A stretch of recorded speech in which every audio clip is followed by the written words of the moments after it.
నిన్న గౌరవ ఎమ్మెల్సీ కల్వకుంట్ల కవితక్క గారిని కుట్రపూరితంగా శుక్రవారం రోజు సాయంత్రం పూట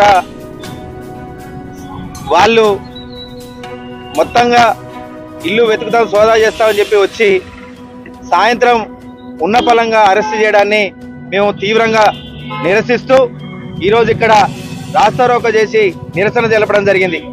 కేంద్ర ప్రభుత్వం ఏదైతే స్థానికంగా ఉన్నటువంటి కాంగ్రెస్ ప్రభుత్వంతో కుమ్మక్కై గత 2 వారాల ముందు నుంచే కూడా ఒకవైపు రేవంత్ రెడ్డి ముందుగానే ఇట్లా అరెస్ట్ జరుగుతుందని తను జ్యోతిష్యం చెప్పడం, ఆయన జ్యోతిష్యం చెప్పినట్టు విధంగానే నిన్న కేంద్ర ప్రభుత్వం కవితక్కను చాలా అనైతికంగా అరెస్ట్ చేయడం అనేది మా బీఆర్ఎస్ పార్టీ తరఫున నాగార్జున సాగర్ నియోజకవర్గం తరఫున మేము ఖండిస్తున్నాం. ఖచ్చితంగా కవితక్కను వెంటనే విడుదల చేయాలి, లేకపోతే దీన్ని ఇంకా తీవ్రతరం దాల్చి ఖచ్చితంగా మా అక్కకు న్యాయం జరిగే వరకు మేము వెన్నంటే నిలుస్తాం. ఏదైతే కావాలని ఎలక్షన్లు ఈరోజు నోటిఫికేషన్ వచ్చే సమయంలో ఏదో దెబ్బతీయాలని చూస్తే బీఆర్ఎస్ పార్టీ ఇంకా కుంగిపోతుంది.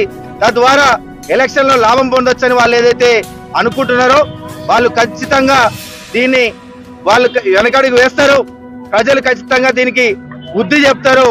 ఏదైతే పెద్ద ఎత్తున గడిచినటువంటి 10 ఏళ్ళు ఈ తెలంగాణను కడుపులో పెట్టుకుని ఆదుకొని మోడీ ఎన్ని ఆంక్షలు పెట్టినా దాన్ని వ్యతిరేకిస్తూ రైతుల పక్షాన నిలబడినందుకు ఈరోజు మోడీ ఎలక్షన్లు వచ్చే సమయానికి ఇట్లా కవితక్కను అరెస్ట్ చేయడం అనేది నిజంగా చాలా సిగ్గుచేటు. మోడీ వెంటనే కవితక్కను విడుదల చేయాలని చెప్పేసి ఈరోజు నాగార్జున సాగర్ నియోజకవర్గ పక్షాన మేమందరం డిమాండ్